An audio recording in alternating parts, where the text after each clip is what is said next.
with so many layer one, layer two, so many chains. And the way we interact with this data through artificial intelligence has also shifted quite a lot. So, my name is Nick, by the way. I'm the co-founder and CEO of Bubble Maps, which is an on-chain analytical platform. We make on-chain data fun and interactive and convenient for everyone. Today we've got an incredible panel of data builders. We can do a quick round of intro, by the way, starting with you, Alex. You're quite a notable figure in the space. You've been around for many years. So in 1 minute elevator pitch, what's Nansen? Yeah, so I'm Alex, great to be here. I'm the CEO of Nansen. Basically, the mission of Nansen is to surface the signal and create winners. So we've done on-chain analytics for about 6 years. We have 500 million labeled addresses with the best quality assurance in the world, which means that you can not only see what people are doing on-chain in terms of transactions, flows, and so on, you can also see who is doing it. And so we have probably the best smart money tracking, which means you can figure out which addresses are making money, which ones are losing money, and that can be used to discover new tokens and also to help you perform due diligence on them. And for those of you who are Nansen subscribers, we have a really exciting release next week in beta, which I think is going to really deliver a new way to trade. Thank you, Alex. Ben, you've built quite an incredible social presence on YouTube and other social media, but you're also a builder. So can you share a bit more on this? Yeah, so I started a platform called Into the Cryptoverse back in 2019 while I was doing my postdoc, and it grew a lot more than I ever could have imagined that it would. But it's basically just a platform that allows for data analysis. We have a lot of on-chain data. We have a lot of social interest data. So there's just so many different ways that you can track what's going on in the crypto markets. And so the goal is to help people manage the risk in crypto and kind of come up with a plan. There's a method to the madness, essentially. And so that's what it is, and it's grown a lot. Lovely. We're going to talk about this more. I want to pick your brain on on-chain data to begin with, because it is the blood of the system. It is the pulse of crypto. Whenever something happens in the industry, good or bad, it leaves a permanent trace on-chain that people can use. Wallet tracking, smart money flows, token dynamics. Alex, obviously you've been doing this for many, many years at Nansen. So I want to hear it from you. Like, what do you think are the best on-chain signals right now? Yeah, that's a good question. It depends a little bit if you're looking at kind of macro and micro, and if you have a long-term versus a very short-term perspective. Generally, I think it's good to see what the smart money is doing. And so that means looking at addresses that have very positive P&L. So at Nansen, the thinking is that instead of looking at what maybe hundreds of millions of addresses are doing in aggregate, we try to figure out what are the few thousands of addresses that are worth following. And we basically continuously score addresses in terms of smart money. We even have this label called former smart money. If you are no longer smart money, shout out to 3 Arrows Capital.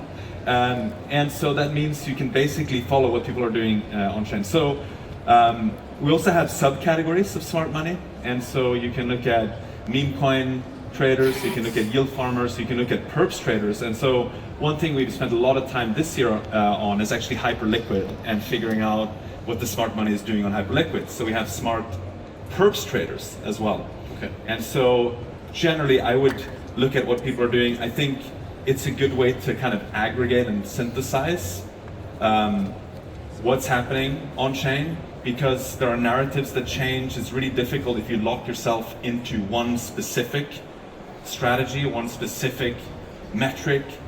And so instead, just using the smartest money as an indicator, I think, is probably the best approach. That makes sense, and I think there are plenty of smart whales right now on hyperliquid, so definitely something to look out. Ben, I know your platform is primarily focused on macro data trends, but very curious to hear if you guys integrated some kind of on-chain indicators. Yeah, we do have a lot of on-chain data. This is one of the charts you can see behind me. Basically, there's a lot of different on-chain metrics that you can look at. There's the Peel multiple, there's the miner cap to thermo cap, market cap to thermo cap, MVRVZ score, terminal price, our hodl ratios. There's all sorts of things you can look at, but it all gets kind of complicated when you just look at a single metric. And so what we did was we took about 8 to 10 different on-chain metrics. And then we looked at kind of how they behave from one cycle to another. And you could see that there's like an ebb and flow to the cryptoverse. There's these cycles that have been somewhat predictable. And the general idea is you sort of normalize the way these on-chain metrics move between 0 and 1. And when they're at one risk, that means they're extremely overheated and you're near a major top. There's a lot of euphoria in the space. When you're near 0, it means we're just in a risk-off environment and there's not a lot of interest in crypto. And so this chart kind of shows you we're kind of somewhere in the middle, right? There hasn't really been a lot of euphoria this cycle in the same way we've seen in prior cycles like 2017 and 2021. It looks a lot like 2019, in fact. Some interest, Bitcoin mostly led everything else lagged. But this is a way to kind of quantify where the cycle is at any given point. All right, that's very interesting. And where are we at right now? Pretty good, or? We're sort of like in the middle right now. It's more similar to 2019, I think, than anything like what we saw in 2017, 2021. Very interesting, thank you, Ben. And I want to show one personal example of how you can use on-chain data into your trading strategy. So this is what we call the bubble map of Shiba Inu in this particular case. And the way that it works is that each bubble on screen is a holder of SHIB. And when the bubbles are linked, it means they have sent each other funds, meaning they know each other. And a cluster is never there by accident. And I love this example because not a lot of people are aware of the fact that there is one guy holding 10% of the supply of SHIB. It's worth 800 million. Is it crypto.com? Not even, man. It's an individual address. I wish that was crypto.com, because then we'd have an answer for like what it is. But the story is, one guy in 2020 bought 10% of the supply of SHIB in one address.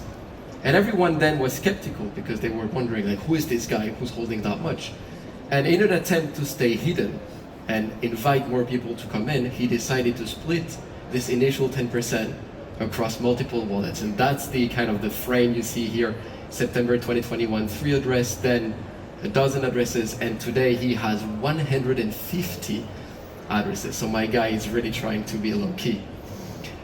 Obviously, everything that we talked about right now requires a level of human interpretation, right? We see the clusters, we see your indicators, and we have to make an actual decision.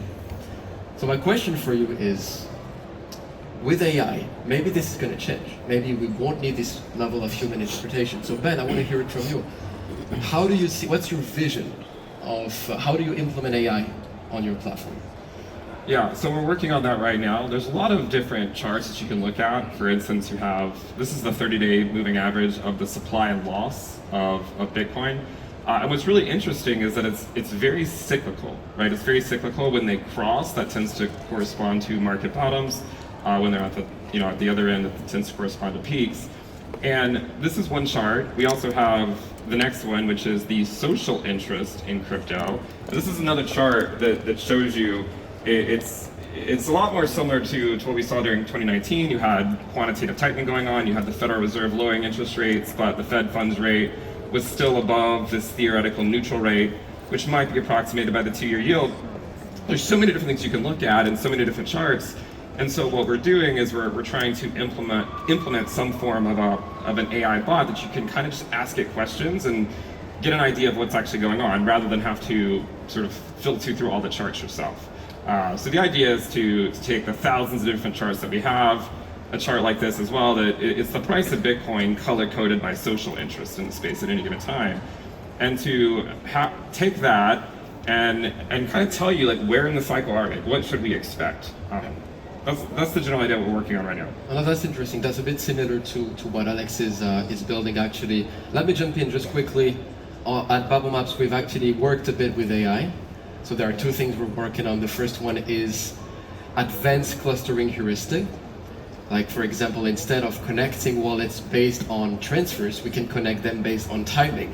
So for example, if multiple holders are withdrawing from an exchange at similar time, that would create an exchange. And also, we want to help our users understanding what a cluster is. Is it a healthy cluster, like an exchange, like a DEX? Or is it an airdrop, VC receiving tokens? Or is someone trying to be sneaky by hiding how much they own, like the case of Shiba Inu? Alex, I checked your website yesterday and I was actually pretty surprised because it seems you've pivoted quite intensely from your initial vision to now this agentic AI agent. So very curious to hear why this transition and how do you see it playing out? Yeah, I don't really think of it as a pivot. Actually, nonsense.ai has always always been our domain. We've seen this coming. So I think it's an evolution, and maybe by show of hands, how many of you use any AI product? ChatGPT, Claude, Grok, you know. Most of you, I think, are using AI products. The problem with these products is that they don't have eyes on chain. So if you go and you ask, why is Pengu up today? Or who's buying BNB? It's really hard to get a good answer, right? You get kind of a made up, maybe even hallucinated answer. So we created our mobile app, Nonsense AI, which basically gives you an agentic interface, but it has every single transaction ever up to the last second on every major L1, and it's enriched with 500 million proprietary labels from Nonsense. And so on the screen, you can see what it looks like when it greets you. You can open it up, you track your own portfolio, and you can start asking questions. It even suggests questions based on your portfolio, right? Then you can prompt something, and it goes out and does the research, and it comes back, in this case, with an answer.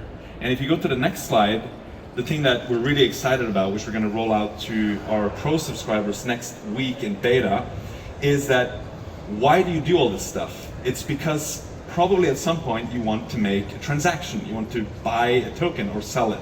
And so in this case, I think I'm asking about Pengu, if I recall correctly. I don't have my glasses. And so I'm saying buy $3 worth of Pengu, a modal pops up, and you can actually just click execute, and it settles it with our self-custodial embedded wallet and liquidity aggregators on the back end. So it's pretty amazing actually in terms of how integrated it is as a user experience. And the way I think about it, it represents a new way to trade. It's on-chain, it's agentic, and it's fully integrated in the sense that you can do discovery, due diligence, and execution in one product. It's the first time you're integrating trading into Nonsense. That's right. Yes. Cool. Have you ever tried CMC AI price movement interpretation? I have not actually. All right, just wanted to have your take on it. You dodged the bullet. I'll try it. All right, fair enough. So maybe a philosophical question for you, Alex. We have 6 minutes left. Do you think this AI agents trading tool has a chance to replace human intuition at some point? Or do you think this will be complementary?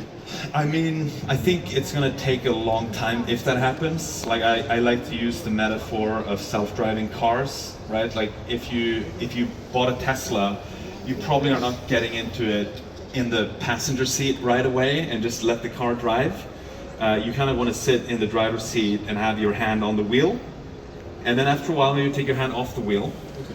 And then after a while, maybe you sit in the passenger seat over the back, right? So it's a gradual process where you don't necessarily trust it immediately. So I think actually quality assurance and trust are really important components when it comes to agentic trading and agentic user experiences. I think the reality is next year we're going to see a bunch of agentic trading products and 80% of them are going to lose people money, if not 90 or 95%, because like it's not very good. Trading, like in traditional trading, like meme coin trading. But that's where it's really important to look at how do you make sure that these agents are actually good, right? Do they do what they're supposed to do? Do they not hallucinate? Do they actually interpret the data right? Do they have common sense knowledge about crypto, right? And there's a lot of these different things that we run evals for, basically evaluations on a bunch of different dimensions for our agents. How good is it at using our API? How good is it at not hallucinating? How well does it format the output? Because you don't want it to have a wall of text, super complicated. Does it understand like basics about crypto? So for a while, when we were building this, it would say something like, smart money is really buying a lot of this token. It bought $200. And obviously $200 is not that much money. So it needs to have the common sense to understand that actually it probably needs to buy a little bit more than $200 for it to be worthwhile. Anyway, so I think the users are gonna see what are the agentic products that actually work.